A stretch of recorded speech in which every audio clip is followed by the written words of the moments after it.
Hello friends, I'm Santosh Dubey and I'm a quant faculty at Spark Education Pune. So in this video, I'll be discussing about some very important strategies, shortcuts और कुछ हद तक source of CAT questions. ये बड़ा important है, ये मैं आपको बीच बीच में बताता रहूंगा. ठीक है कि CAT questions का source क्या है. कुछ टॉपिक्स के क्वेश्चंस बार बार एक पर्टिकुलर एग्जाम से उठाए जाते हैं, तो मैं उसके बारे में भी डिस्कस करूंगा. सो तीन एजेंडा है: स्ट्रैटेजीज के ऊपर बात करना, शॉर्टकट्स के ऊपर बात करना और सोर्स के ऊपर बात करना. ठीक है, स्टार्ट. अच्छा, इस चीज के लिए what I have done is I have taken CAT 2024 का actual paper and this is slot 3.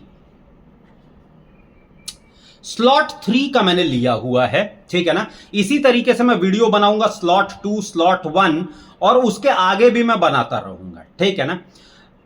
हमें कुछ बहुत ही इंपॉर्टेंट चीजें हैं जो हमें ध्यान में रखनी है. ठीक है ना. सबसे पहले क्या क्या चीजें इंपॉर्टेंट है वो देख लेते हैं. पहला और सबसे इंपॉर्टेंट चीज, sequence of the questions. Sequence of the questions, आप कौन से सीक्वेंस में अपना पूरा का पूरा पेपर सॉल्व करते हैं, यह बड़ी इंपॉर्टेंट चीज होती है. क्योंकि आप अगर मान लीजिए कि आप पेपर की शुरुआत में ही अगर आप एक डिफिकल्ट क्वेश्चन के साथ रुक जाएंगे तो वो क्वेश्चन आपका बहुत सारा टाइम लेके चला जाएगा. ठीक है, तो हमें यह देखना है कि हम अपने पेपर की शुरुआत कौन से क्वेश्चन से कर रहे हैं. इनफैक्ट हमेशा पेपर में एंट्री सबसे इजीएस्ट क्वेश्चन से करनी चाहिए. दूसरा बड़ा इंपॉर्टेंट है sequence of the topics. For example, अगर मान लीजिए कि आपको अरिथमेटिक सबसे ज्यादा इजी लगता है, तो आपको सबसे पहले क्वेश्चंस किस टॉपिक के सॉल्व करने चाहिए? अरिथमेटिक के सॉल्व करने चाहिए. ठीक है, या आप एक सीक्वेंस डिसाइड कर लीजिए कि मेरे को पहले अरिथमेटिक का क्वेश्चन सॉल्व करना है, देन मैं जाऊंगा ज्योमेट्री पे. यानी अगर मैं अपनी बात कहूं तो मुझे सबसे अच्छा लगता है अरिथमेटिक सॉल्व करना, देन मैं जाना चाहूंगा ज्योमेट्री पे, फिर मैं जाना चाहूंगा लॉग्स एंड डाइसेस पे, और उसके बाद मैं जाना चाहूंगा अलजेब्रा पे. एक और रीजन ये है कि अलजेब्रा के जो क्वेश्चंस होते हैं वो बहुत लेंथी क्वेश्चंस नहीं होते हैं और वो लास्ट के एक 2 मिनट में आपसे बन जाएंगे. ठीक है ना, और आप अपने टाइम का पूरा इस्तेमाल कर पाएंगे. लेकिन अगर हम बात करते हैं अरिथमेटिक के क्वेश्चंस की, तो अरिथमेटिक के क्वेश्चन में फिर भी कुछ हद तक लैंग्वेज होती है. आपको वो क्वेश्चन पढ़ना पड़ता है, समझना पड़ता है, इक्वेशंस फॉर्म करनी पड़ती है. और मान लीजिए कि अगर आपके पास लास्ट के सिर्फ 2 या 3 मिनट बचे हुए हैं, तो या 2 या 3 मिनट या 5 मिनट हो सकता है आपका वो पूरा का पूरा 5 मिनट एक क्वेश्चन के पीछे वेस्ट हो जाए और आपसे वो क्वेश्चन ना बने. ठीक है, एक और चीज आपको ध्यान में रखने की, हर वो क्वेश्चन जिसके ऊपर आप एफर्ट डालते हैं, टाइम डालते हैं, और अगर वो क्वेश्चन नहीं बना तो टाइम का वेस्टेज और मार्क्स का वेस्टेज तो है ही, लेकिन यहां पे अगले क्वेश्चन को सॉल्व करने के कॉन्फिडेंस में भी आपको दिक्कत आती है. ठीक है, तो आपको क्वेश्चंस का सिलेक्शन इतना ब्यूटीफुली करना है कि आपको कहीं पे भी रेजिस्टेंस ना आए. ठीक है, इस चीज को डेमोन्स्ट्रेट करने के लिए कैट 2024 स्लॉट 3 का मैंने पेपर लिया है. ठीक है, मैं चाहूंगा कि ये परसेंटाइल वर्सेस स्कोर जो है, ये डेटा आप थोड़ा बहुत दिमाग में रखें. कैट 2024 में 90 परसेंटाइल के लिए हमें 17 स्कोर की जरूरत थी, यानी अप्रोक्सीमेटली 6 क्वेश्चंस. 22 स्कोर हमें मिल जाता है अप्रोक्सीमेटली 7 क्वेश्चंस पे. 33 मतलब 11 क्वेश्चंस और 57 मतलब 19 क्वेश्चंस. तो आप ये चीज अपने दिमाग में रखिएगा, जब हम पूरा का पूरा पेपर सॉल्व करेंगे तो हम ये देखेंगे कि हम कितनी स्मूथली इस पूरे के पूरे पेपर से निकलेंगे. और ये 90 परसेंटाइल हमें आइडियली पेपर के कितने मिनट में हमें यह अचीव कर लेना है. ये जो फर्स्ट 90 परसेंटाइल है, ये हम कितनी देर में अचीव कर सकते हैं. तो ये सारी की सारी चीजें मैं एक एक करके डिस्कस करता रहूंगा. ठीक है, इसके अलावा मैं आपको बता देता हूं कि हमें जो सबसे फंडामेंटल रूल है वो है डू नॉट गेट स्टक। ये तो सबसे इंपॉर्टेंट चीज है। एक बात और, सीक्वेंस ऑफ द टॉपिक्स का मतलब ये नहीं है कि अरिथमेटिक का क्वेश्चन अगर बहुत ज्यादा डिफिकल्ट है तो आप वहां पे रुक ही गए, ठीक है ना। ये एक ओवरऑल स्ट्रैटेजी है, इसमें भी आपको अपने विवेक का इस्तेमाल करने की जरूरत पड़ेगी, ठीक है। तो अब हम आते हैं एक एक क्वेश्चन पे और एक एक क्वेश्चन को सॉल्व करने की कोशिश करते हैं। इस चीज का, इस टेबल का अगर आपको चाहिए तो आप स्क्रीनशॉट लेके रख लीजिए।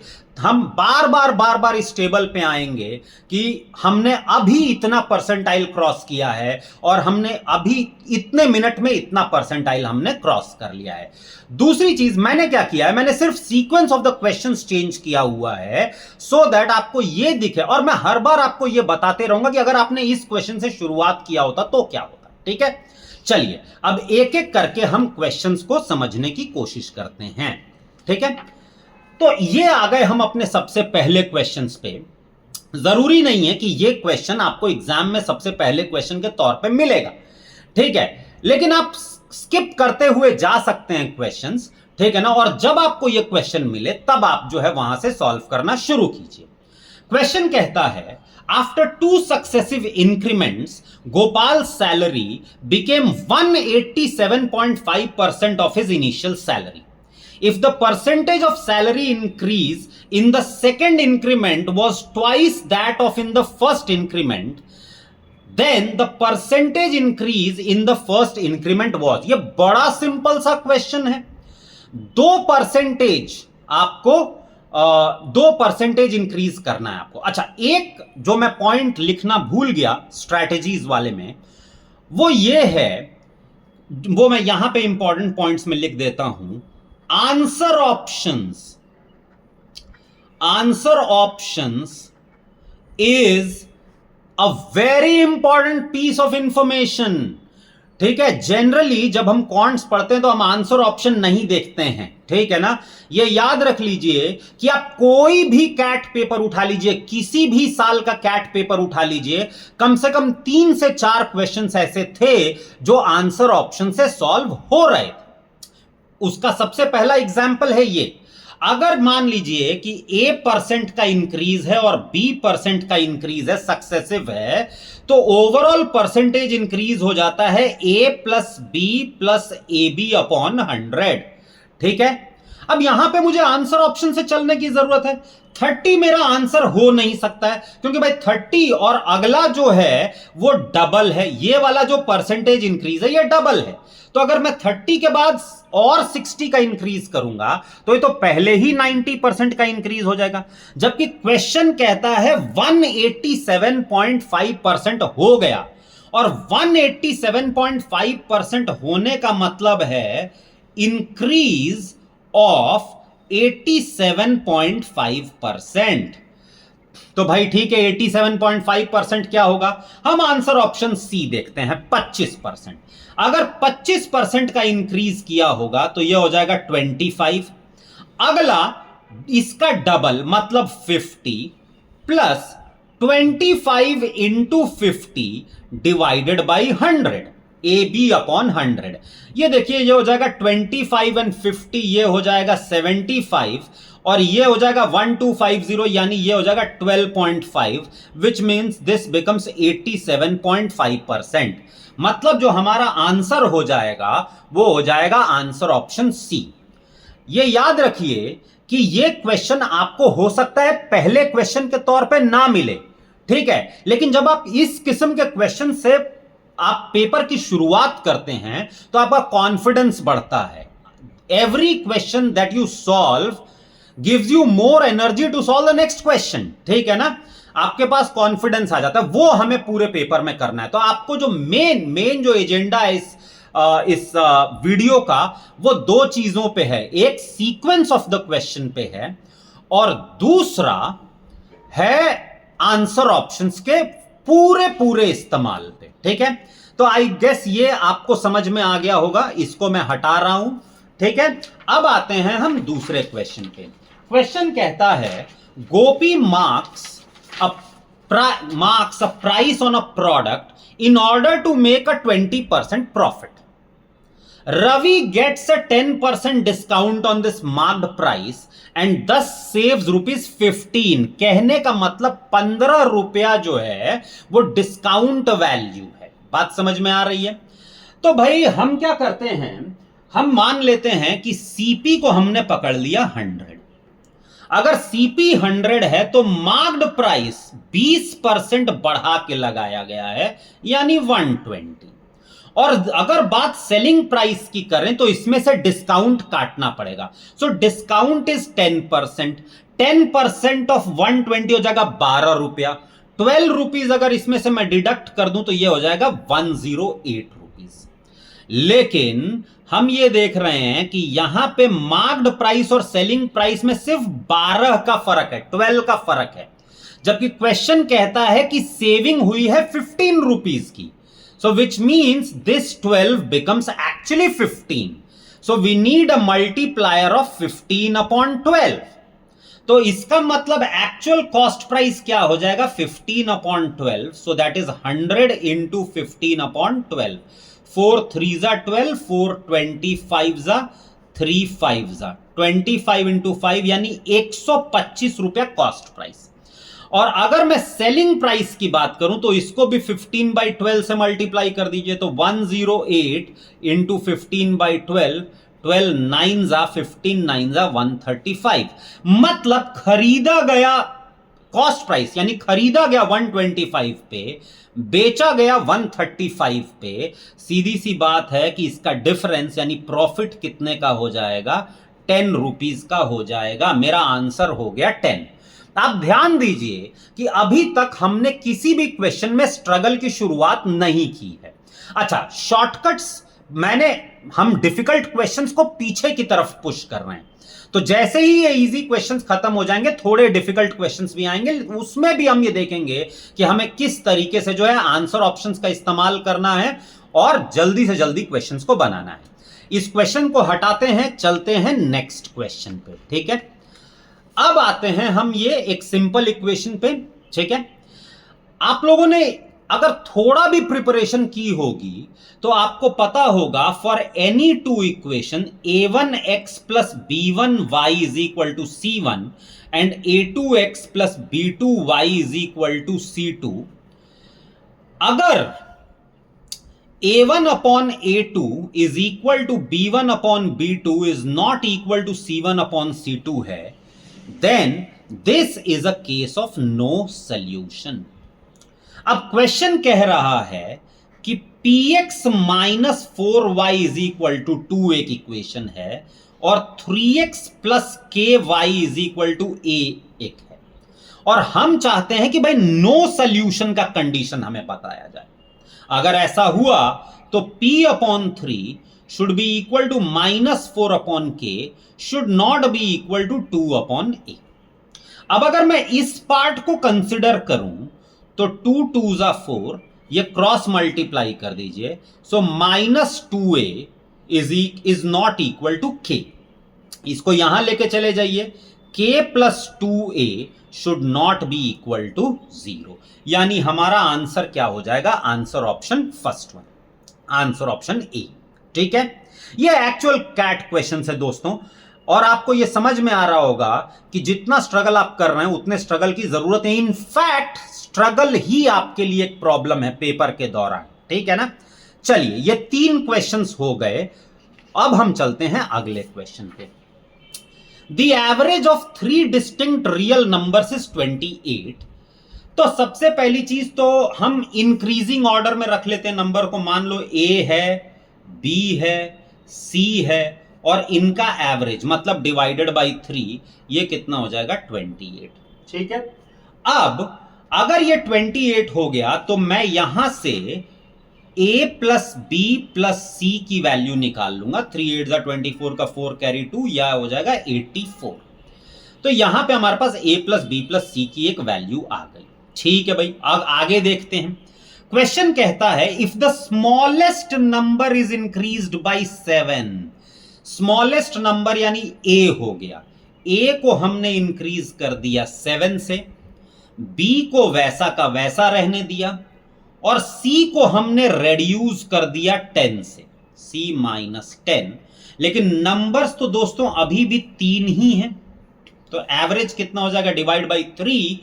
और क्वेश्चन ये कहता है कि the arithmetic mean which means average becomes 2 more than the middle number. तो मिडिल नंबर है B, तो ये हो जाएगा B प्लस 2। अब यहां पे देखिए A plus B plus C, इसकी वैल्यू तो हमें ऑलरेडी 84 मालूम है, तो ये कहानी बनती है कि 84 plus 7 minus 10 divided by 84 plus 7 minus 10 divided by 3 is equal to B plus 2। ये हो जाएगा भाई 91 माइनस 10 81, तो 81 by 3 is equal to B plus 2। ये हो जाएगा 27 और ये B हो जाएगा हमारे लिए 25। अगर B 25 है तो B को मैं यहां रख देता हूं, इस वाले इक्वेशन में सब्स्टिट्यूट कर देता हूं और मेरे पास आ जाएगा A plus C is equal to 54 minus 25 that is 59। तो A प्लस C की वैल्यू आ गई 59। एट द सेम टाइम उसने ये भी बोला है that the difference between the largest and the smallest number becomes 64। मतलब इस सिचुएशन में तो भाई लार्जेस्ट नंबर है C minus 10 minus smallest number है A प्लस 7, तो ये हो जाएगा माइनस A माइनस 7 और इसकी वैल्यू दी हुई है 64। हाँ या नहीं? तो भाई ये कितना हो जाएगा हमारे पास C माइनस A, ये हो जाएगा 17 और 64, मतलब ये हो जाएगा 81। हाँ या नहीं? अब हमारे पास भाई दो इक्वेशंस बन गए, तो A plus C is equal to 59 and minus A plus C is equal to 81। तो ये कैंसल हो जाएगा, 2C इज इक्वल टू 140 यानी C इज इक्वल टू कितना हो जाएगा 70। यही पूछा गया था, लार्जेस्ट नंबर पूछा गया था और लार्जेस्ट नंबर की वैल्यू क्या आ गई हमारे पास 70। आई होप ये क्लियर हो गया होगा आपको। ये देखिए इसमें शॉर्टकट भले ही नहीं था कोई भी, एक प्रॉब्लम और थी कि ऑप्शंस भी नहीं दिए हुए थे, तब भी मैंने इस क्वेश्चन का चुनाव पहले करने के लिए किया। क्यों? क्योंकि इसमें कोई भी घुमाने वाली बात नहीं है, सिंपल स्ट्रेट फॉरवर्ड एवरेजेस का क्वेश्चन है, इसका चुनाव होना चाहिए। ठीक है ना? आप पहले 10 क्वेश्चंस आप कौन से सेलेक्ट करते हैं उस पे आपका रिजल्ट काफी हद तक डिपेंड करेगा। इसको हटाते हैं, चलते हैं अगले क्वेश्चन पे। रेशियोज का बड़ा सिंपल सा क्वेश्चन था। Rajesh and Vimal own 20 hectare and 30 hectare of agricultural land. तो भाई ये हो जाएगा राजेश, विमल और ये हो जाएगा टोटल। इन्होंने क्या उगा रखा है? इन्होंने उगा रखा है वीट एंड मस्टर्ड। तो यहां हमने लिख दिया वीट, यहां हमने लिख दिया मस्टर्ड और यहां हमने लिख दिया टोटल। ठीक है, तो ये भी इस क्वेश्चन का भी चुनाव इसलिए मैंने पहले कर लिया क्योंकि इसमें कुछ भी नहीं है, सिंपल कैलकुलेशन है। देखते हैं जरा क्या बोलता है क्वेश्चन कहता है कि Rajesh and Vimal own 20 hectare and 30 hectare of agricultural land. तो राजेश के पास जो टोटल लैंड है वो है 20 और विमल के पास जो है वो 30, यानी टोटल लैंड हो गया 50। बढ़िया है। अब वो कहता है the cultivation of area of wheat and mustard in the land owned by Vimal की बात कर रहा है, इज इन द रेशियो 5:3। मतलब भाई ये हो जाएगा 5/8 ऑफ 30 और ये हो जाएगा 3/8 ऑफ 30। अच्छा, टोटल की बात कही गई है तो टोटल है 11:9, मतलब ये हो जाएगा 11/20 ऑफ 50 और ये हो जाएगा आपका 9/20 ऑफ 50। अच्छी बात है भाई, ये हो जाएगा, ये 0 कट जाएगा, ये 0 कट जाएगा, ये अगर हम देखें तो 15 हो जाएगा और ये हो जाएगा 4, ये हो जाएगा 15 और ये हो जाएगा 4। अब टोटल लैंड जो है, टोटल लैंड, ठीक है, ये हमें पता है टोटल लैंड हमें पता है वीट कितना है, विमल के लैंड पे वीट कितना है, तो हमें क्या निकालना है, ratio of cultivation of area of wheat and mustard in the land owned bye Rajesh. तो भाई राजेश का क्या हो जाएगा, 11 5 55। राजेश के केस में क्या हो जाएगा 55/2 वीट का अगर हम देखें तो 50, राजेश वीट लिख देता हूं, 55/2 माइनस 15 5 75 डिवाइडेड बाई 4। और राजेश मस्टर्ड की अगर मैं बात करूं तो भाई वो हो जाएगा 45 डिवाइडेड बाई 2 माइनस ये हो जाएगा 45 डिवाइडेड बाई 4। हाँ यानी ये तो बड़ा क्लियर हो गया। अब मैं इसमें यहां यार डिनोमिनेटर 4 कर दूंगा तो ये हो जाएगा 110/4 माइनस 75/4, और ये हो जाएगा यहां पे भी डिनोमिनेटर 4 कर दूं तो ये हो जाएगा 90/4 माइनस 45/4। बढ़िया है। तो ये आ गया हमारे पास राजेश का वीट वाला एरिया कितना है, 110 माइनस 75 दैट इज 35/4 है ना। और राजेश का मस्टर्ड वाला एरिया कितना हो गया भाई, 90 माइनस 45 दैट इज 45/4।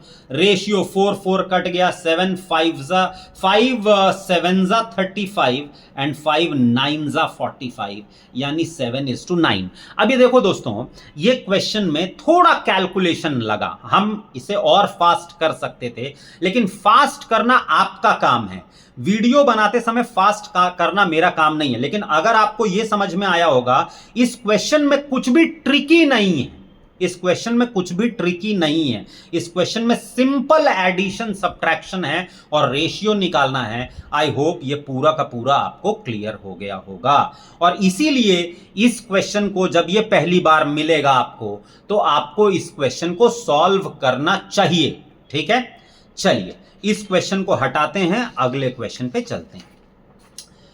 अब ये देखिए एक सिंपल इंटरेस्ट का क्वेश्चन है, सिंपल इंटरेस्ट कंपाउंड इंटरेस्ट का क्वेश्चन है। सिंपल इंटरेस्ट कंपाउंड इंटरेस्ट का क्वेश्चन भी जनरली इजी होता है, ठीक है ना। देखते हैं, a man invests ₹4,000 in a bank at a certain rate of interest, ठीक है। The ratio of value of the investment after 3 years to investment after 5 years is 25:36। हम कंपाउंड इंटरेस्ट का फॉर्मूला लगा देते हैं भाई, 4,000 into 1 plus r by 100 raise to the power of 5 divided by 4,000 into 1 plus r by 100 raise to the power of कितना बोला था 3 years। ये भाई है 36:25। तो ये तो कट जाएगा, इनफैक्ट ये पावर भी कट जाएगी और यहां बचा रह जाएगा 2। इसका मतलब 1 प्लस आर बाई 100 का स्क्वायर हो जाएगा 36/25, और इसका मतलब 1 प्लस आर बाई 100 हो जाएगा 6/5। इसका मतलब 20% का इंक्रीज है, this is 20% increase, which means हम ये कह सकते हैं कि रेट ऑफ इंटरेस्ट इज 20%। बड़ा अजीब सा क्वेश्चन पूछा हुआ है, find the minimum number of years required for the value of the investment to exceed ₹20,000। भाई अब इसमें 4,000 इंटू 1 प्लस आर बाई 100 यानी 20/100 यानी 1.2 raise to the power of n, ये 20,000 से बड़ा हो जाना चाहिए। तो यानी ये कैंसिल हो जाएगा, ये हो जाएगा 5, यानी 1.2 की power n should be greater than 5। अब यहां पे आपके पास 2 रास्ते होते हैं जनरली ऐसा सवाल करने, या तो लॉगरिथम्स और या फिर कैलकुलेटर। तो भाई हम तो स्पीड जाना चाहते हैं तो हम तो कैलकुलेटर का इस्तेमाल करेंगे। तो आप क्या करिए, यहां पे कैलकुलेटर का इस्तेमाल करते रहिए और 1.2 इंटू 1.2 करते रहिए जब तक कि वैल्यू 5 को ना एक्सीड करना है। आपको पता चलेगा कि नंबर ऑफ ईयर्स कितने हो जाएंगे, 9। तो इसका जो आंसर है वो क्या हो जाएगा, 9। इस क्वेश्चन का सिलेक्शन मैंने क्यों किया, क्वेश्चन एकदम स्ट्रेट फॉरवर्ड है और यहां तक आने के बाद मैं इसके साथ कोई जबरदस्ती नहीं करूंगा अगर कैलकुलेटर अलाउड है तो। बात समझ में आ रही है? तो अब तक हमने कितने क्वेश्चंस कर लिए, 1 2 3 4 5, 4, और ये हो गया हमारा 5वां क्वेश्चन पूरा। चलिए, Sam can complete a job in 20 days। ठीक है, यहां इस क्वेश्चन में देख लेते हैं। Sam can complete a job in 20 days, Mohit is twice as fast as Shyam. भाई सीधी सी बात, अगर मोहित डबल तेजी से काम कर रहा है तो दिन लेगा आधे। ठीक है, और thrice as fast, Mohit is thrice as fast as Ayana, यानी आयना और ज्यादा वक्त लेगी और वो लेगी 30 दिन। अब ये देख लीजिए, यहां पे अगर मैं टोटल वर्क को 60 यूनिट्स पकड़ लूं तो जो मेरा पर डे वर्क है वो यहां पे 3 यूनिट हो जाएगा, यहां पे 6 यूनिट हो जाएगा और यहां पे 2 यूनिट हो जाएगा। एक बात यहां पे देखने लगे, सबसे पहले मैं शुरुआत ही करता हूं शॉर्टकट से, मैं इसका आंसर इमीडिएटली मार्क कर सकता हूं। पहले तो शॉर्टकट देख लेते हैं इसका। ठीक है, इसका शॉर्टकट ये है कि कोई भी काम अगर मान लीजिए कि तीनों करते हैं तो 3, 6, 9 एंड 2 11, सैम का जो कंट्रीब्यूशन है वो 3/11 के आसपास होना चाहिए अगर इक्वल डिस्ट्रीब्यूशन है। तो अगर मान लीजिए एक साथ काम कर रहे हैं तो सैम का जो कंट्रीब्यूशन है वो 3/11 का होना चाहिए। ठीक है, तो मेरा जो आंसर है वो 3/11 से थोड़ा बड़ा होना चाहिए। क्यों होना चाहिए? क्योंकि भाई जितने दिन, समझिए मैं क्या कहना चाहता हूं वो समझिए, मैं आपको सॉल्व करके दिखाऊंगा तब आपको पता चल जाएगा। मैं यहां पे डायरेक्टली देख सकता हूं कि 3/11 है, मैं अपना आंसर मार्क कर सकता हूं 3/10, क्योंकि 3/11 से थोड़ी बड़ी वैल्यू है ये। ठीक है, मैं ऐसा क्यों कह रहा हूं वो समझने की कोशिश कीजिए। They undertake a job with an arrangement where Sam and Mohit work together on the first day. Sam plus Mohit पहले दिन काम करते हैं, Sam और आयना दूसरे दिन काम करते हैं, मोहित और आयना तीसरे दिन काम करते हैं। यानी अगर मैं प्रेजेंस देखूं तो सैम 2 बार आया है, मोहित 2 बार आया है, आयना भी 2 बार आई है। ठीक है ना भाई, कितना काम किया होगा? सैम और मोहित काम कर रहे हैं तो 9 यूनिट्स, सैम और आयना काम कर रहे हैं तो 9 एंड 5 ये हो जाएगा 5, और ये अगर मोहित और आयना कर रहे हैं तो 8। इमेजिन करिए अगर इतना ही काम होता तो सैम का कंट्रीब्यूशन कितना है? 6 आउट ऑफ 22, मतलब 3/11 तक मेंटेन्ड चल रहा है। यहां पे कितना हो गया? 22 यूनिट्स काम हो गया। टोटल काम है 60 यूनिट्स। तो भाई ऐसा ही एक लॉट फिर से काम करेगा, सैम प्लस मोहित, सैम प्लस आयना, मोहित प्लस आयना। तो यहां पे भी 9 यूनिट, यहां पे 5 यूनिट और यहां पे 8 यूनिट काम हो गया और 22 यूनिट काम हो गया। लेकिन अगर हम आखिरी देखें तो 24 ये हो जाएगा 44 एंड 16। यहां सैम और मोहित तो काम करेंगे, सैम प्लस मोहित पूरा 9 यूनिट काम करेंगे, सैम प्लस आयना 5 यूनिट काम करेंगे, लेकिन मोहित प्लस आयना जो है 8 यूनिट काम नहीं करेंगे, क्योंकि 16 में से 9 5 14, यानी 2 ही यूनिट बचा रहा। अच्छा, अब देखिए क्या होता है यहां पे। सैम ने 6 दिन काम किया है, सैम एक दिन का करता है 3 यूनिट काम, 1 2 3 4 5 6। तो सैम ने अगर 6 दिन काम किया होगा तो 18 यूनिट्स काम किया होगा आउट ऑफ 60, तो ये हो जाएगा 3 आउट ऑफ 10। ये देखिए हमारा आंसर आ गया 3 आउट ऑफ 10। जो मैं कहने की कोशिश कर रहा था वो ये था कि भाई यहां तक जो है 3/11 चल रहा है, यहां तक भी 3/11 चल रहा है, लेकिन यहां बेस वैल्यू ही रिड्यूस हो जाएगी दोस्तों। आखिरी दिन जो काम बचा रह जाएगा वहां बेस वैल्यू ही रिड्यूस हो जाएगी, जिसकी वजह से सैम का कंट्रीब्यूशन बढ़ गया। यहां सैम का कंट्रीब्यूशन 6 आउट ऑफ 22 है, यहां 6 आउट ऑफ 22 है, यहां 6 आउट ऑफ 16 है। इसीलिए ओवरऑल फ्रैक्शन जो है वो 3/11 से थोड़ा बड़ा होगा। बात समझ में आ रही है? तो इसलिए हमारा आंसर यहां पे कितना हो जाएगा? 3/10। ठीक है, अगर मेथड से चलना है तो देख लीजिए सैम का कंट्रीब्यूशन ये 2 दिन, ये 2 दिन, ये 2 दिन, एक दिन का 3 यूनिट काम करता है, 6 दिन का 18, 18 आउट ऑफ 60, मतलब 3 आउट ऑफ 10। क्लियर है चीज? आगे चलते हैं और आगे वाले क्वेश्चन को समझने की कोशिश करते हैं। तो इससे पहले कि हम आगे चलें, आपके 6 क्वेश्चन सॉल्व हो चुके हैं और आप 90 परसेंटाइल का जो बेंचमार्क है वो आप अचीव कर चुके हैं। 90 परसेंटाइल वाला आप क्रॉस कर चुके हैं। और मैं ये कहना चाहूंगा कि अभी तक हमने किसी भी क्वेश्चन के साथ कोई बहुत बड़ा स्ट्रगल किया नहीं है, ठीक है ना। ये बहुत बेसिक से रिलेटेड क्वेश्चंस हैं, ठीक है। समझिए ये क्वेश्चन हमारे सामने आ जाता है, ठीक है ना। ये क्वेश्चन मैं इसलिए सॉल्व कर रहा हूं क्योंकि अगर आपने थोड़ी बहुत भी तैयारी कर रखी है कैट एग्जाम की, तो मैं आपको बता दूं कि ये बहुत ही घिसा पिटा क्वेश्चन है। ये ऑलमोस्ट हर छोटे मोटे एग्जाम में, बैंक पीओ से लेके, कैट से लेके, जेई से लेके, हर बार कहीं ना कहीं छोटे छोटे टुकड़ों में, जैसे 2 के या 3 के टुकड़ों में आ चुका है क्वेश्चन। तो ये बड़ा फेमस क्वेश्चन है लॉगरिथम्स का। तो क्वेश्चन कहता है 3 raised to a is equal to 4। तो 1 लिख लेता हूं मैं, 3 raised to a is equal to 4। so what I am doing is I am taking log both the sides। तो अगर log ले लूंगा तो a log 3 is equal to log of 4, हाँ या नहीं। तो इसी तरीके से मैं सबको लिख देता हूं, a log 3 is equal to log of 4।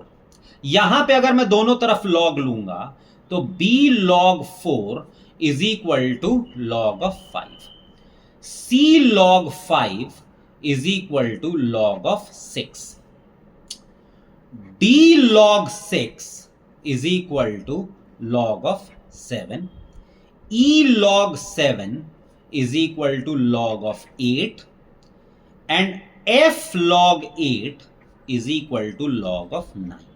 अब हमें कुछ नहीं करना, ये दोनों कॉलम्स को आप मल्टीप्लाई कर दीजिए। तो क्या आ जाएगा भाई, a log 3 into b log 4 into c log 5 into d log 6 into e log 7 into f log 8 is equal to log 4 into log 5 into log 6 into log 7 into log 8 into log 9। अगर आप देखेंगे तो ये log 4 log 4 log 5 log 5 log 6 log 6 7 7 8 8 ये cut जाएगा।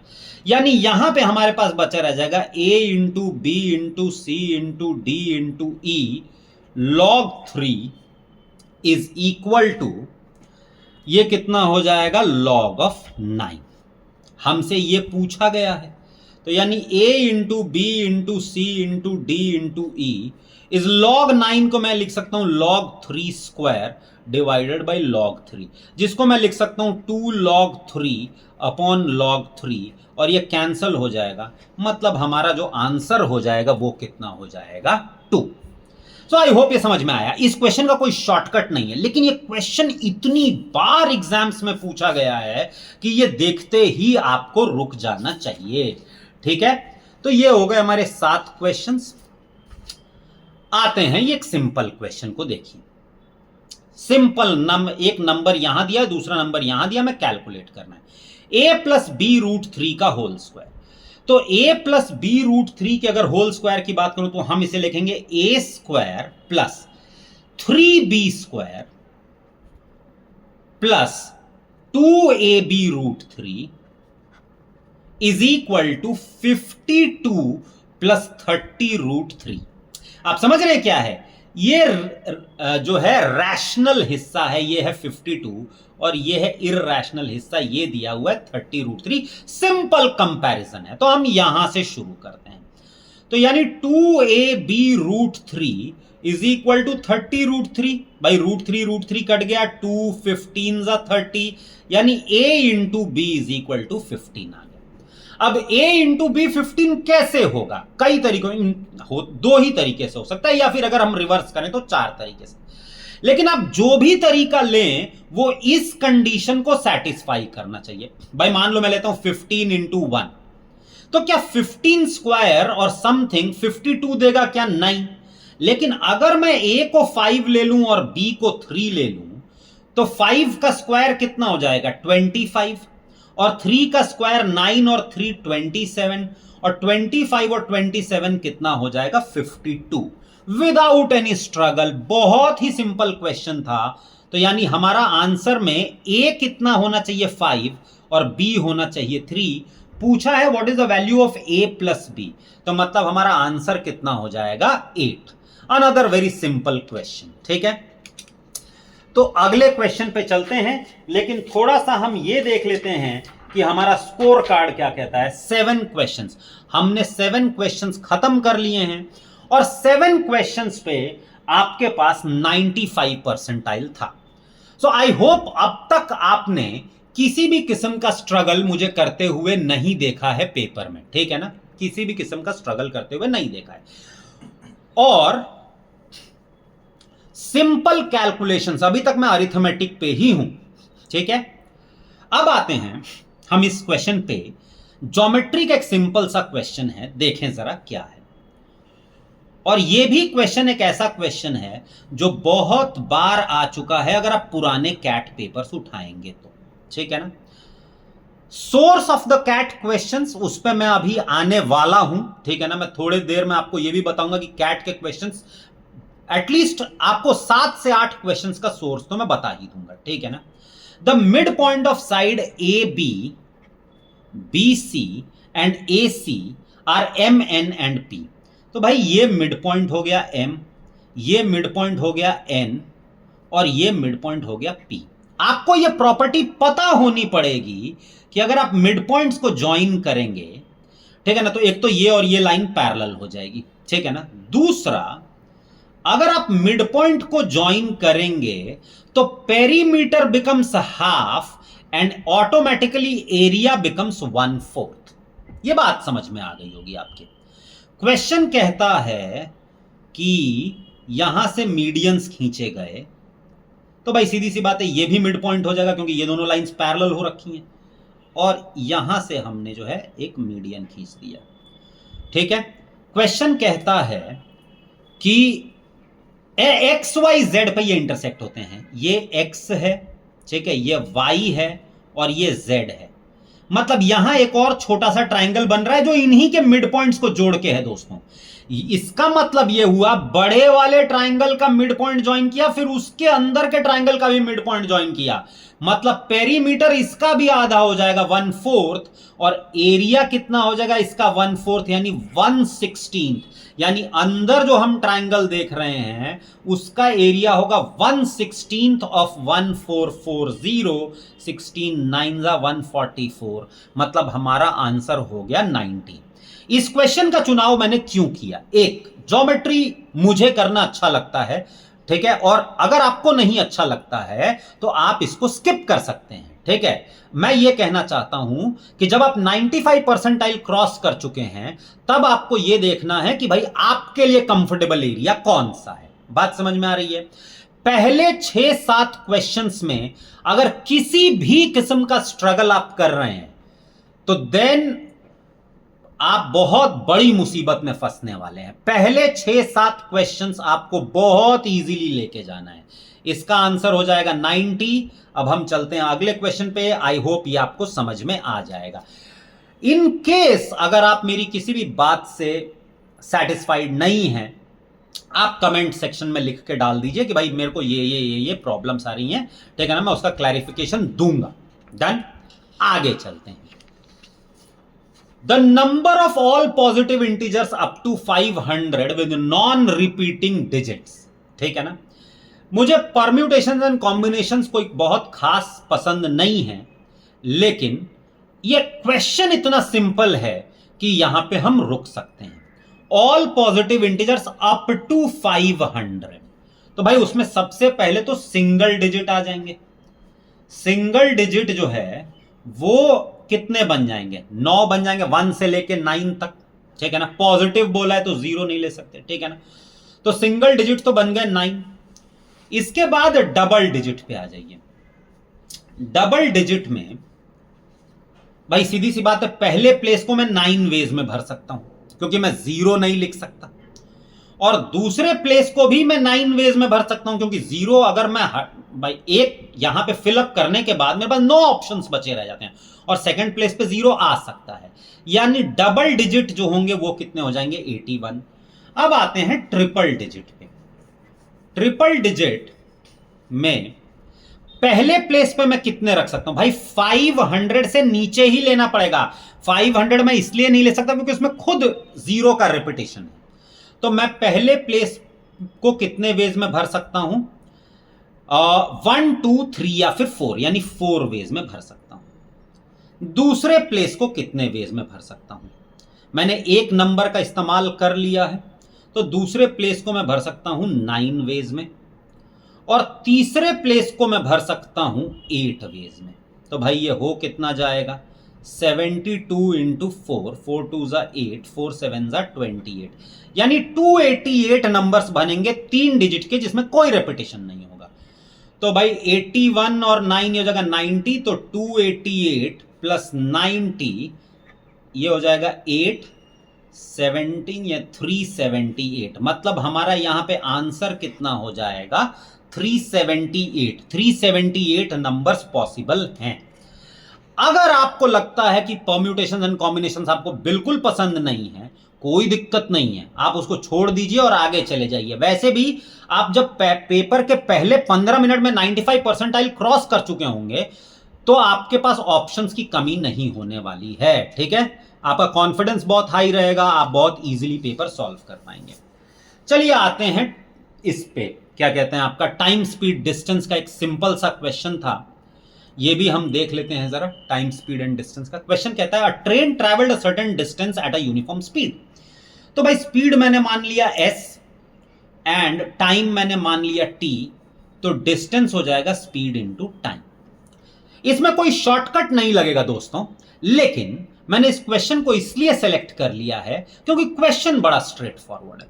ठीक है, had the speed been 6 kilometre per hour more, अगर स्पीड 6 किलोमीटर पर आवर ज्यादा होता तो टाइम जो है 4 घंटे कम लगे होते। लेकिन दोस्तों डिस्टेंस तो अभी भी उतना ही कवर करेगा ना, डिस्टेंस तो कांस्टेंट रहेगी, स्पीड बढ़ने की वजह से टाइम कम हो गया, लेकिन ये तो यही रहेगा। तो भाई इसको हम जो है एक्सपैंड कर देते हैं, ये हो जाएगा st plus 60 minus 4s minus 24 is equal to st। तो ये st तो कट जाएगा, यानी 60 minus 4s is equal to 24। ये हमारे पास एक इक्वेशन आ गई। ठीक है, अच्छा दूसरा ये कहता है had the speed been 6 kilometre per hour less, तो अगर स्पीड 6 किलोमीटर पर आवर कम रही होगी तो वो कहता है टाइम जो है वो 6 घंटे ज्यादा लगता है, यानी t प्लस 6 हो जाता है। ठीक है, लेकिन डिस्टेंस तो भाई अभी भी st ही रहेगी। वापस से इसे एक्सपैंड कर देते हैं, तो हो जाएगा st minus 60 plus 6s minus 36 is equal to st। ये st कट गया भाई वापस से, यानी minus 60 plus 6s is equal to 36। ये सेकेंड इक्वेशन हो गई हमारी। और अगर आप ध्यान से देखें तो फर्स्ट इक्वेशन और सेकंड इक्वेशन को अगर मैं ऐड कर दूंगा तो ये t और t वाला कैंसिल हो जाएगा, 6s माइनस 4s मतलब 2s is equal to 36 and 24 that is 60, यानी s जो है वो कितना हो जाएगा 30। ठीक है, और s अगर 30 हो गया तो भाई 30 रख दो यहां पे, तो ये हो जाएगा 60 माइनस, वैसे यहां पे भी देख सकते हैं कि 30 के मल्टीपल्स कौन कौन से हैं, तो 30 के मल्टीपल्स हालांकि 2 फंस रहे हैं इसलिए हमको जो है करने पड़ेंगे। तो 60 माइनस 120 इज इक्वल टू 24, यानी 60 इज इक्वल टू 144, यानी t इज इक्वल टू कितना हो गया 24। तो भाई t हमें पता चल गया, s हमें पता चल गया, तो डिस्टेंस क्या हो जाता है speed into time that is equal to 720। तो ये हमारा आंसर हो जाएगा। अगर आप इसमें ध्यान से देखेंगे तो कोई ट्रिकी क्वेश्चन नहीं था। क्वेश्चन हल्का सा, मैं कहूंगा इसको लेंदी भी नहीं कह सकते। क्यों? क्योंकि इसमें बहुत सारा कैलकुलेशन है जो आप मेंटल कैलकुलेशन कर सकते हैं और इसको बहुत अच्छे से सॉल्व कर सकते हैं, हाँ या नहीं? तो इसको हम लेंदी भी नहीं कहेंगे। ठीक है, चलिए इस क्वेश्चन को हटाते हैं, चलते हैं अगले क्वेश्चन पे। 10 raised to 68 is divided by 13, then the remainder is 10 raised to 68 divided by 13। सबसे पहले तो डिवाइजर हमारा एक प्राइम नंबर है, तो हम यूज करेंगे फॉर्मेट्स रूल, और फॉर्मेट्स रूल कहता है कि अगर डिवाइजर प्राइम है तो एक कम की ग्रुप्स बनाओ। तो 10^12 इंटू 10^12 ऐसे ग्रुप्स बनाएंगे, 12 5 65 ग्रुप्स बन जाएंगे, इंटू 10 बच जाएगा 8 डिवाइडेड बाई 13। अब ये जितने भी नंबर्स हैं ये 1 1 रिमाइंडर देंगे हमको, ठीक है। तो यानी यहां तक तो 1 हो गया भाई, बचा कितना रह जाएगा 10^8 डिवाइडेड बाई 13, और 10 डिवाइडेड बाई 13 रिमाइंडर हो जाएगा -3^8 डिवाइडेड बाई 13। लेकिन क्योंकि पावर इवन है तो ये हो जाएगा 3^8 डिवाइडेड बाई 13। तो भाई 3 3 का ग्रुपिंग कर देते हैं, मेरे को 8 बार 3 है तो 3 क्यूब होता है 27 इंटू 27 इंटू 3 3 9। ये देखो 3 यहां, 3 6 2 8 divided by 13। 27 divide by 13 the remainder is going to be 1, यहां पे भी 1 एंड यहां पे 9। So 1 into 1 into 9 the remainder is going to be 9। तो अगर आपने थोड़ा भी नंबर सिस्टम्स पढ़ रखा है तो नंबर सिस्टम्स में आपको यह पता चल जाएगा कि ये बड़ा सिंपल क्वेश्चन है रिमाइंडर्स का, ठीक है। आगे चलते हैं नेक्स्ट क्वेश्चन पे, और हम जरा ये भी देख लेते हैं कि भाई हमने कितने क्वेश्चंस कर लिए और हमारा जो है स्कोर अभी तक कहां तक चला गया है। हमें 11 क्वेश्चंस चाहिए थे 99 परसेंटाइल के लिए। कितने हो गए हैं? 1 2 3 4 5 6 7 8 9 10 11 और 12 क्वेश्चन हम ऑलरेडी कर चुके हैं, और 99 परसेंटाइल वाला जो मार्क है हम उसे ऑलरेडी क्रॉस कर चुके हैं, ठीक है। और अभी हमारे पास बहुत सारा समय बचा हुआ है क्योंकि हमने कोई भी स्ट्रगल अभी तक नहीं किया हुआ है। स्ट्रगल वाले एरिया में तो हम अब थोड़ा सा घुसने वाले हैं दोस्तों, ठीक है। हालांकि ये भी वैसा स्ट्रगल वाला नहीं है। A circular plot of land is divided into 2 regions by a chord of length 10√3। तो एक कॉर्ड है, सर्कल है, और उसमें हमने एक कॉर्ड बना रखा है यहां पे, ठीक है ना। और इस कॉर्ड का लेंथ है 10√3, ये मेंशन्ड है, ठीक है। अब क्वेश्चन कहता है कि chord subtends an angle of 120 degree at the center. Chord subtends the angle of 120 degree at the center. ये इस सवाल में सबसे ज्यादा इंपॉर्टेंट है ये रेडियस निकालना, ठीक है भाई। ये 10√3 है, ये अगर 120 डिग्री है दोस्तों, और ये एक आइसोसेलेस ट्राइंगल है, मतलब ये हो जाएगा 30 डिग्रीज, और ये भी 30 हो जाएगा। तो यहां से मैं शुरू करता हूं cos 30 से। cos 30 इज बेस, यानी ये हो जाएगा 5√3 और ये भी हो जाएगा 5√3, पूरा 10√3। बेस 5√3 डिवाइडेड बाई हाइपोटेन्यूज, वो है r। cos 30 होता है दोस्तों √3/2 is equal to 5√3 divide by r। ये √3 कट जाएगा तो r कितना हो जाएगा 10। तो रेडियस हमें मिल गया 10। अब यहां से अगर हम देखें तो भाई हमें मालूम है कि एक सेक्टर का एरिया होता है θ/360 इंटू πr²। तो भाई 120/360 मतलब 1/3 ऑफ पाई इंटू 10 का square, which is equal to 100π/3। अब यार दोस्तों एक बात देखो, ये 100π/3 इस पूरे का एरिया है 100π/3। इसमें से मुझे ये सर्कल, मुझे ये ट्रायंगल काट के निकालना पड़ेगा। इसका मतलब आप ये तो मानते हैं कि 100π/3 में से मुझे कुछ माइनस करना है। अब हम वो देखते हैं कि वो कौन सा ऑप्शन है जो 100π/3 में से कुछ माइनस कर रहा है। ये देखिए आंसर ऑप्शन बी देखिए, नहीं सी देखिए, 25 इंटू 4 100π/3 माइनस समथिंग है। मैं इमीडिएटली इसे मार्क कर सकता हूं। अच्छा ए इसको क्यों नहीं मार्क कर सकता? ये बोल रहा है 100π/3 प्लस समथिंग। भाई अगर ये पूरा 100π/3 है तो इसका एरिया निकालने के लिए मुझे 100π/3 में से माइनस करना पड़ेगा। ये तो कतई मेरा आंसर नहीं हो सकता है। बात समझ में आ रही है? तो इसका मतलब हमारा आंसर ये होने वाला है 100π/3 माइनस समथिंग। लेकिन फिर भी हम इसे कंप्लीट करते हैं। तो ये तो सेक्टर का एरिया हो गया दोस्तों, लेकिन मुझे सेगमेंट का एरिया चाहिए। कैसे निकालेंगे? उसमें से इस को हम माइनस करेंगे। इसको माइनस करने के लिए आप चाहें तो ये परपेंडिकुलर चलिए निकाल लेते हैं। ये परपेंडिकुलर जो है हम साइन थीटा से निकाल लेंगे। Sine 30 is equal to perpendicular, समझो मैं पकड़ लेता हूं एक्स अपॉन हाइपोटेन्यूज, वो हो जाएगा 10।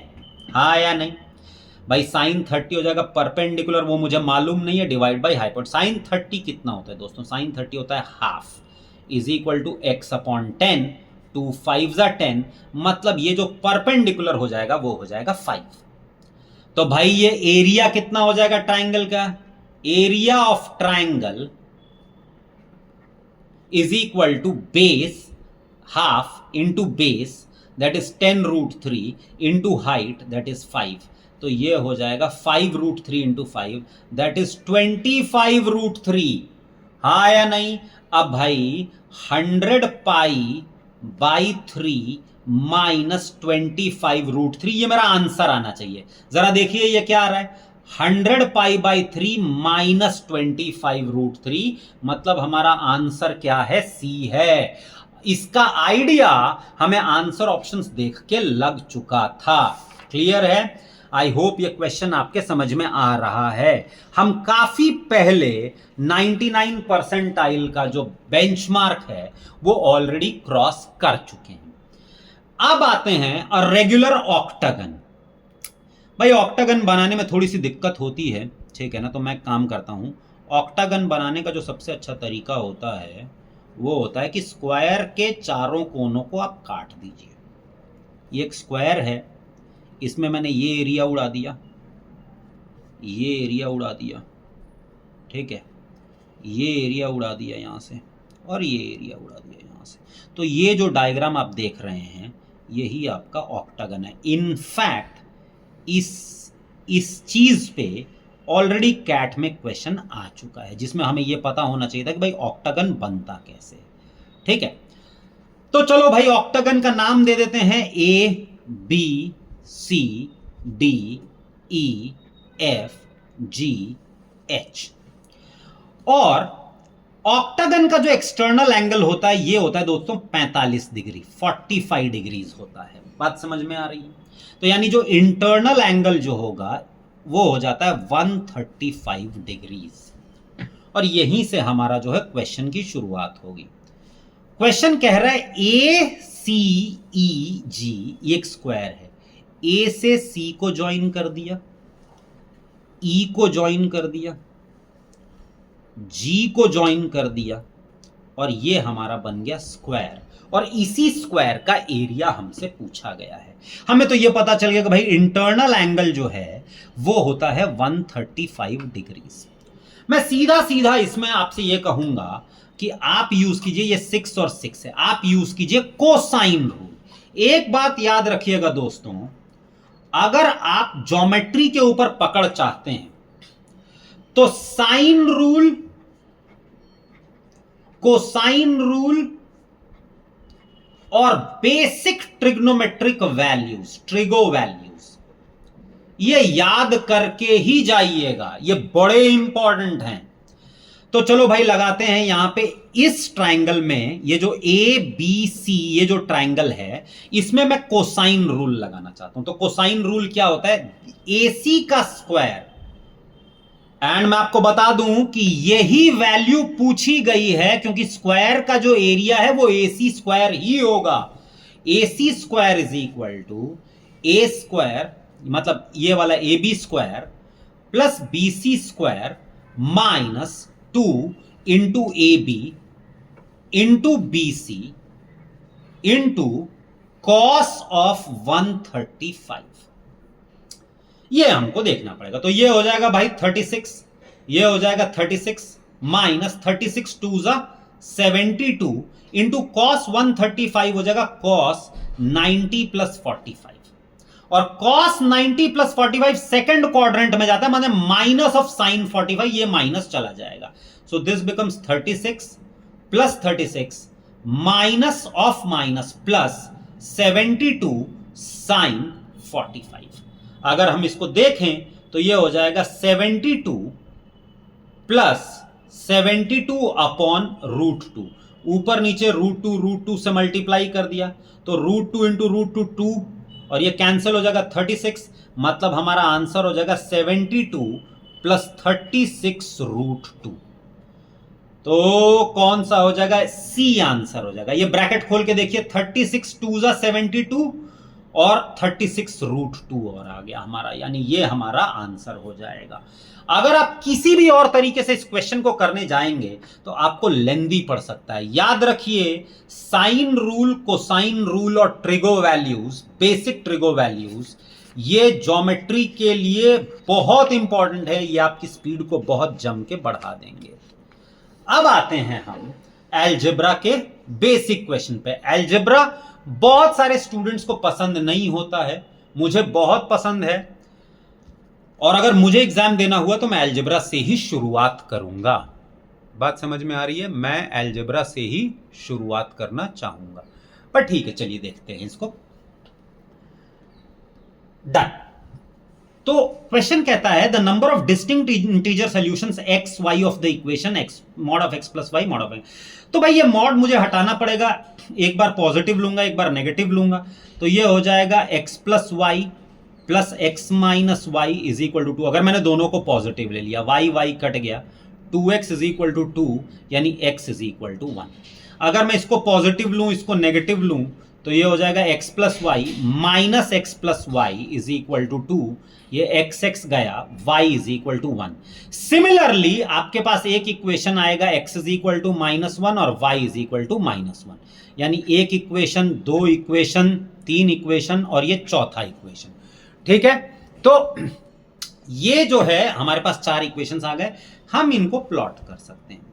तो अगर मैं इसको प्लॉट करने जाऊं तो ये हो जाएगा x इज इक्वल टू 1, ये हो जाएगा x इज इक्वल टू -1, ये हो जाएगा y इज इक्वल टू 1, ये हो जाएगा y is equal to -1। Solution, solution word का मतलब ही होता है पॉइंट्स ऑन द बाउंड्री।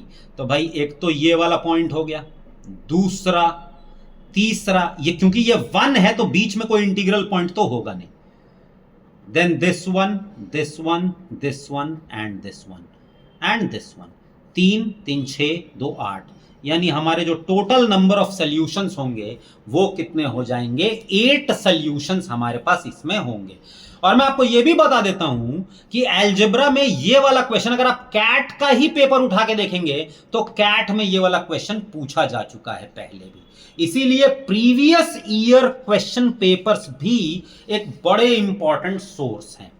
अब यहां पे मैंने बात कही थी थोड़े बहुत कि मैं सोर्स ऑफ द एग्जाम की बात करूंगा, source of the exam paper की बात करूंगा, तो उसका दोस्तों ऐसा है कि source of the exam paper जो है, अलजेब्रा के जो क्वेश्चंस हैं, प्रोग्रेशंस के जो क्वेश्चंस हैं, एपी जीपी के क्वेश्चंस, लॉग्स के क्वेश्चंस, क्वाड्रेटिक इक्वेशंस के क्वेश्चंस, ये मोस्टली कैट पेपर ने उठाए हैं, आईआईटी जेईई के मेंस के क्वेश्चंस हैं। मैं आपको कई, जैसे यही वाला क्वेश्चन है, ये बहुत घिसा पेटा सा क्वेश्चन है जो आईआईटी जेईई में और इंजीनियरिंग एंट्रेंस एग्जाम्स में कई बार आ चुका है।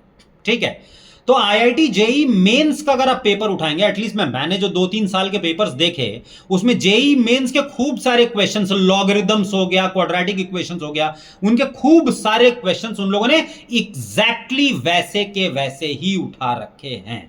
पता नहीं ये बात आपके कितने फायदे की है, बट दिस इज फैक्ट। ठीक है, चलिए इसको देखते हैं।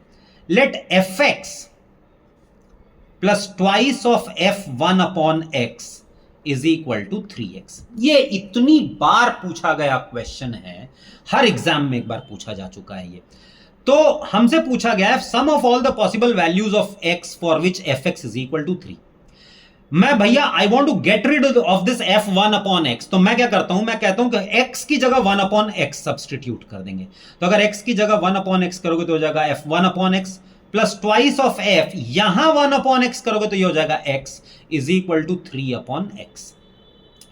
अब मैं अगर इस पूरे इक्वेशन को 2 से मल्टीप्लाई कर दूं तो ये हो जाएगा twice of f 1 upon x plus 4 times of fx is equal to 6 upon x। और जो पहली इक्वेशन थी वो थी twice of f1 upon x plus f x is equal to 3x। अब अगर मैं इनको माइनस कर दूं तो मेरा f1/x से छुटकारा हो जाता है and this becomes 3fx is equal to 6/x minus 3x। और अगर मैं ओवरऑल 3 से डिवाइड कर दूं तो ये हो जाएगा fx is equal to 2/x minus x। I hope ये क्लियर हो गया आपको। वो बोल रहा है sum of all the possible values of x for which fx is equal to 3। मुझे fx 3 चाहिए तो मैं fx की जगह 3 रख देता हूं, तो मतलब this fx should be equal to 3।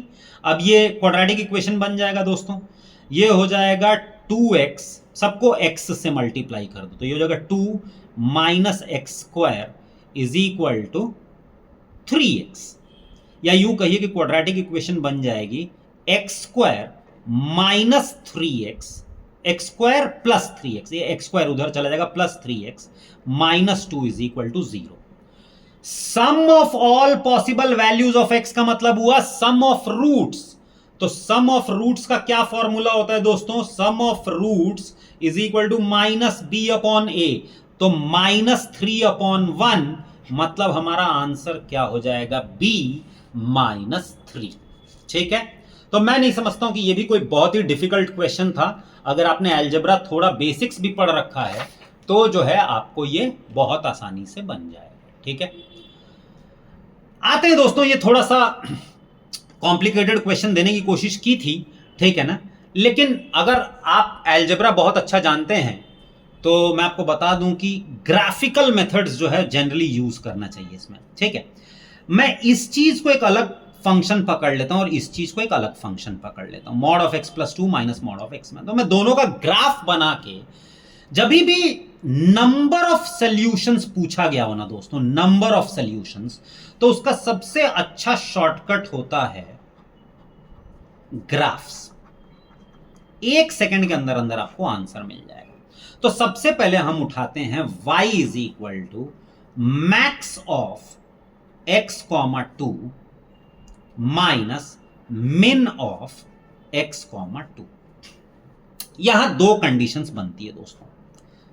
पहली है when x is greater than 2 और दूसरी है when x is lesser than 2। तो अगर दोस्तों x 2 से बड़ा हुआ, अगर 2 से बड़ा रहा x तो ये तो मैक्सिमम लेगा, और अगर x 2 से बड़ा है तो ये हमेशा x का चुनाव कर लेगा। पूरा इक्वेशन ही लिख देता हूं, y इज इक्वल टू ये क्या करेगा? x का चुनाव कर लेगा। सिमिलरली अगर x 2 से बड़ा है तो भाई ये तो हमेशा 2 का चुनाव करेगा, ये वाला फंक्शन, क्योंकि ये तो दोनों में से मिनिमम लेगा, और अगर ये 2 से बड़ा है तो इसके लिए हमेशा 2 हो जाएगा, तो x माइनस 2। और यहां पे अगर हम देखें तो x अगर 2 से छोटा हुआ, तो 2 से छोटा हुआ तो भाई ये तो हमेशा 2 का चुनाव कर लेगा, माइनस अगर x 2 से छोटा हुआ तो ये x का चुनाव करेगा, क्योंकि भाई 2 बड़ा हो जाएगा, तो यानी 2 माइनस x। तो एक बात तो समझ में आ गई कि this represents set of 2 lines. अब आते हैं y is equal to mod of x plus 2 minus mod of x minus 2 पे। इसका हम ग्राफ प्लॉट करते हैं डायरेक्टली। चलिए, तो इसका अगर हम ग्राफ देखेंगे तो हमेशा जब भी आप मॉडुलस का ग्राफ प्लॉट करते हैं ना दोस्तों, तो हमेशा इन वैल्यूज पे ढूंढा कीजिए जो ब्रैकेट के अंदर है। तो एक वैल्यू है 2, ठीक है, और एक वैल्यू है -2, इस पे हम देखेंगे, और फिर 3 और -3 पे भी देख लेंगे ताकि हमें ग्राफ का आगे का नेचर पता चल जाए। तो अगर मैं x इज इक्वल टू 2 रखता हूं तो दोस्तों ये वाला मॉडुलस तो 0 हो जाएगा, ये हो जाएगा 2 + 2 4, मतलब यहां पे कहीं पे आएगी वैल्यू, ये हो जाएगा 4, ठीक है, ये हो जाएगा 4। आई होप ये क्लियर हो गया आपको। और अगर मैं -2 रख दूं तो भाई ये 0 हो जाएगा, और -2 -4 मॉडुलस हो जाएगा +4, लेकिन बाहर माइनस है, तो भाई सीधी सी बात है कि ये जो है -4 हो जाएगा, मतलब -2 पे जो है वैल्यू कितनी हो जाएगी? -4 हो जाएगी। मतलब एक बात तय है कि ग्राफ यहां से गुजर रहा होगा, ओरिजिन से गुजरता हुआ ग्राफ है। ठीक है। अब अगर मैं 3 पे देखूं दोस्तों, तो 3 + 2 5 -1 यानी 4 ही रहा। और अगर मैं -3 पे देखता हूं तो ये हो जाएगा -5 और उसमें से 1 चला जाएगा, यानी -4 ही रहा। इसका मतलब इसके आगे जो ग्राफ है वो एक्स एक्सिस के पैरेलली चलता रहेगा। ठीक है। अब इसी ग्राफ के ऊपर मैं ये दो लाइन सुपर इंपोज कर देता हूं। y = x - 2, मतलब एट x = 0 y इज -2। ये थोड़ा अंदर की तरफ रहेगा। ठीक है। एनीवेज यहां पे पकड़ लेता हूं, ये -2 है। एंड एट y = 0 x = 2, मतलब यहां से जो लाइन जाएगी, ठीक है ना, वो उसका एक पॉइंट ऑफ इंटरसेक्शन तो ग्राफ पे यहां पे रहेगा ही रहेगा। ठीक है ना, एक लाइन ये हो गई, हमें एक पॉइंट ऑफ इंटरसेक्शन मिल गया। अब अगर मैं दूसरी तरफ देखूं तो एट x = 0 y इज 2, हाँ या नहीं, and at y = 0 x is again 2, मतलब दूसरी लाइन भी यहां से गुजर रही है और एक और हमें पॉइंट ऑफ इंटरसेक्शन मिल रहा है। तो अगर मैं ये दोनों ग्राफ को सुपर इंपोज करता हूं तो मुझे दिखता है कि we are having 2 point of intersection. बात समझ में आ रही है? सॉल्यूशन का मतलब ही होता है पॉइंट ऑफ इंटरसेक्शन, मतलब the number of solutions is going to be 2। अगर आप ग्राफ बहुत अच्छा जानते हैं तो अलजेब्रा के क्वेश्चंस आपसे बहुत तेजी से सॉल्व हो जाएंगे। आई होप ये क्वेश्चन समझ में आ गया आप लोगों को। ठीक है, चलते हैं अगले क्वेश्चन पे। कितने क्वेश्चंस बचे हुए दोस्तों? 1 2 3 और सवाल बचे हुए हैं। ठीक है ना, 22 मतलब 19 क्वेश्चंस हमारे हो गए हैं और यही 19 क्वेश्चंस हैं द बेंचमार्क ऑफ 100 परसेंटाइल। बात समझ में आ रही है? 100 परसेंटाइल के लिए यही 19 क्वेश्चंस थे, लेकिन आगे आने वाले क्वेश्चंस और ज्यादा इजी हो सकते हैं। ये प्रोग्रेशंस हैं, कायदे से तो ये मुझे पहले लेना चाहिए था, क्योंकि प्रोग्रेशंस का जो क्वेश्चन है वो ज्यादा आसान होता है। चलिए देखें जरा इसको।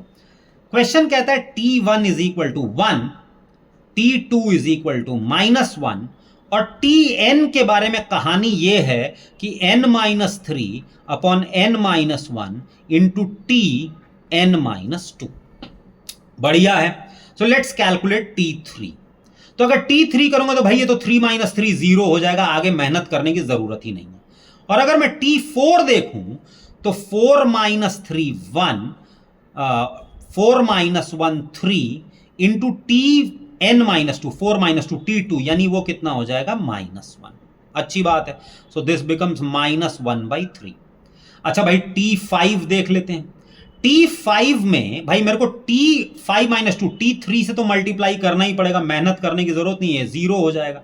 और t6 की अगर मैं बात करूं तो 6 - 3 3 अपॉन 6 - 1 5 है ना, इंटू t6 - 2 2 4, मतलब -1/3, 3 3 कट गया, यानी ये हो जाएगा -1/5। अब देखें जरा कि क्वेश्चन जानना क्या चाहता है। वो जानना चाहता है 1/t2, तो भाई 1/-1 कितना हो जाएगा? -1 प्लस 1/t4, भाई 1/-1/3 मतलब हो जाएगा -3 प्लस -5 प्लस -7। भाई ये तो एक एपी बन गया, सम ऑफ ऑड नंबर्स है, एपी बन गया ये, हाँ या नहीं? और कितने टर्म्स? वो कह रहा है 2024 तक जाना है। तो क्या इसका मतलब ये हुआ कि 2024 टर्म्स है? नहीं। क्यों? क्योंकि तो उसमें से सिर्फ इवन वाले कंसिडर करने हैं, ऑड वाले तो हमें कंसिडर ही नहीं करने हैं। माने नंबर ऑफ टर्म्स एग्जैक्टली इसका हाफ हो जाएगा, यानी 1012 टर्म्स। अच्छा, अगर आपको पता हो ऑड नंबर्स का सम n² के बराबर होता है, sigma odd numbers will give you n²। ठीक है ना, n = 1 to n। करके देख लीजिए। 1 + 3 कितना हो जाएगा दोस्तों? 4। पहले दो टर्म्स का जो सम है वो 2² हो गया। पहले 3 टर्म्स का सम 1 + 3 4 and 5 9, यानी 3²। देन 16 यानी 4²। यानी अगर 1012 टर्म्स हैं तो ये हो जाएगा 1012 का स्क्वायर और नेगेटिव साइन के साथ। इसको स्क्वायर करने की जरूरत नहीं है दोस्तों, लास्ट में है 12, यानी अगर मैं इसका स्क्वायरिंग करूंगा तो लास्ट में 144 मुझे होना, 144 चाहिए, मतलब हमारा आंसर कितना हो जाएगा, आंसर ऑप्शन सी। तो ये भी एक बहुत ही ज्यादा इजी क्वेश्चन था। आगे चलते हैं। The sum of all distinct real values of x that satisfy the equation 10 raised to x plus 4 upon 10 raised to x is equal to 172। ये गलत हो गया, इस हाँ मुझे समझ में आ गया, यहां पे ये 17 अपॉन 2 था, ठीक है ना। ठीक है भाई, तो क्वेश्चन है 10 raise to x plus 4 upon 10 raise to x is equal to 17 upon 2। मैं वापस से लिख देता हूं क्वेश्चन को। पूछा है sum of all real distinct values of x। Cross multiply कर देते हैं भाई इसको, ये हो जाएगा 10 रेज टू x का square minus 17 upon 2 into 10 raise to x plus 4 is equal to 0। सबको 2 से मल्टीप्लाई कर दो। तो या फिर एक काम करते हैं, पहले let 10 raise to x is equal to t ले लेते हैं और सबको 2 से मल्टीप्लाई कर देते। तो ये हो जाएगा 2t स्क्वायर माइनस 17t और ये 4 2 कितना हो जाएगा 8 इज इक्वल टू 0। तो भाई 8 2 16 हो गया, तो ये हो जाएगा 2t square minus 16t minus t plus 8 is equal to 0। 2t common ले लो, t minus 8 minus 1 t minus 8 is equal to 0। यानी t की वैल्यू या तो 1/2 होगी और या फिर t की वैल्यू 8 होगी। ठीक है भाई, अगर मैं t की वैल्यू को 1/2 मानता हूं तो 10 raise to x is equal to 1/2, taking log both the sides, ठीक है ना। log to the base 10 raise to x is equal to log to the base 10 2 की पावर -1। क्यों? क्योंकि 1/2 को मैं लिख सकता हूं 2 की power -1। log to the base 10 raise to the power x हो जाएगा x इज इक्वल टू, ये -1 आगे आ जाएगा, minus of log to the base 10 2। तो एक तो भाई x की वैल्यू ये हो जाएगी, दूसरा 10 raise to x is equal to 8 या यूं कहिए कि 2 cube. Taking log both the sides, log to the base 10 raise to x, log to the base 10 raise to x is equal to log to the base 10 2 cube. तो भाई ये तो हो जाएगा x इज इक्वल टू, ये 3 पीछे चला जाएगा यानी 3 log टू द बेस 10 2। तो एक वैल्यू तो x की ये है और एक वैल्यू x की ये है, दोनों को अगर मैं ऐड करूंगा तो log टू द बेस 10 2 एक माइनस हो जाएगा and sum of the values कितना हो जाएगा 2 log टू द बेस 10 2। भाई सीधी सी बात है, 3 log टू द बेस 10 2 में से मैंने एक माइनस कर दिया, मतलब हमारा आंसर कितना हो जाएगा 2 log टू द बेस 10 2। ठीक है, आसान क्वेश्चन था, अगर आपको लॉग्स आता, ठीक है ना, तो ये बहुत इजी क्वेश्चन बन जाता आपके लिए। ठीक है, आते हैं ये क्वेश्चन, मैंने आसान सा क्वेश्चन, अगर आप परसेंटेज बहुत तेजी से निकाल सकते हैं तो बड़ा इजी सा क्वेश्चन है ये। इसको हम टेबल बना के सॉल्व करेंगे और जल्दी जल्दी सॉल्व भी हो जाएगा। इन अ ग्रुप ऑफ 250 स्टूडेंट्स, दिमाग में रखिएगा क्लास, ये क्या कहते हैं, लोग कितने हैं, 250 students. The percentage of girls was at least 44 and at most 60। तो हम एक काम कर लेते हैं, टेबल बना लेते हैं, लीस्ट मैक्स गर्ल्स बॉयज, ठीक है, girls swimming, boys swimming, girls running, boys running. तो ये हमारे पास पूरा का पूरा जो टेबल है वो हमारे पास तैयार हो गया है। चलिए अब एक एक करके हम वैल्यूज फिलअप करते हैं।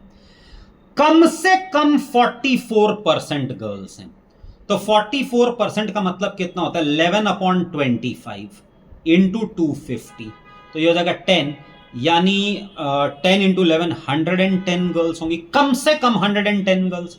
और अगर 110 गर्ल्स होंगी तो बॉयज कितने हो जाएंगे भाई, 250 में से हटा दो यानी 140 बॉयज। अच्छा, मैक्सिमम है 60%, 60% का मतलब होता है 3/5 ऑफ 250 तो ये कितना हो जाएगा दोस्तों 50 यानी 150। मैक्सिमम गर्ल्स कितनी है 160। अगर मैक्सिमम 150 है तो यानी बॉयज कितने हो जाएंगे 100। चलो भाई ठीक है, आगे चलते हैं, स्विमिंग का डेटा देख लेते हैं। 50% of the boys opt for swimming. तो पहले तो बॉयज स्विमिंग देख लेते हैं 50%, ठीक है ना। तो बॉयज का 50% यहां हो जाएगा 70 और यहां हो जाएगा 50। और गर्ल्स के बारे में क्या बोला हुआ है 50% of the boys and 80% of the girls opt for swimming. भाई लड़कियों का इसका 80% निकाल लो तो ये हो जाएगा 88 और इसका 80% निकाल लेंगे तो कितना हो जाएगा 120 हो जाएगा, ठीक है। अब आते हैं रनिंग के डेटा पे। तो रनिंग में 70% of the boys opt for running. Boys का पहले देख लेते हैं, 14 7 ये कितना हो जाएगा, ये हो जाएगा 98 बॉयज रनिंग। और मैक्सिमम बॉयज रनिंग कितना हो जाएगा 150 का एक मिनट रुक जाइए, boy 70% of the boys opt for running. तो बॉयज हाँ, तो 70% मतलब ये हो जाएगा 70। 70% of the boys opt for running. तो यानी अगर मैं यहां पे जाऊंगा तो 70% हो जाएगा इसका ये। और अगर रनिंग का देखें 60% of the girls opt for running. तो 60% ऑफ 110 हो जाएगा 66 और 60% ऑफ 150 हो जाएगा 90। अब अगर हम देखें तो भाई स्विमिंग वाली जनता कितनी है, 120 एंड 50 170 जनता स्विमिंग वाली है। और 90 एंड 70 ये हो जाएगा आपका 160। यानी स्विमिंग वाली जनता हो गई 170 और रनिंग वाली जनता हो गई 160। लेकिन दोस्तों ये तो टोटल मिला के हो गए 330, जबकि जो लोग हैं वो तो 250 ही हैं। तो 330 माइनस 250 यानी 80 लोग एक्स्ट्रा हो गए ना। इसका मतलब 80 लोग तो होंगे ही होंगे, ज्यादा से ज्यादा 80 लोग ऐसे होंगे जो स्विमिंग और रनिंग दोनों को ऑप्ट कर रहे होंगे। और 80 एक ही आंसर में है, ठीक है ना। यहां पे भी आप एक चीज समझ लीजिए कि यहां पे 72 दो आंसर्स में था, 75 भी था, ठीक है ना। तो हम क्या करेंगे भाई, हम जनरली उस ऑप्शन के लिए जाएंगे जो कम से कम या जल्दी से जल्दी। अब हमें दूसरा डेटा निकालने की जरूरत ही नहीं है, मतलब हमारा आंसर कितना हो जाएगा, ये आंसर ऑप्शन ए हमारा आंसर हो जाएगा। जो भी एक्सेस है 250 से, इसका मतलब ही हुआ कि वो स्विमिंग और रनिंग दोनों में फंस रहे हैं, ठीक है। एक क्वेश्चन और आपका शायद बचता है, लास्ट क्वेश्चन, ठीक है ना। अब जरा इस क्वेश्चन को देख लेते हैं, क्यों रखा मैंने इस क्वेश्चन को लास्ट में।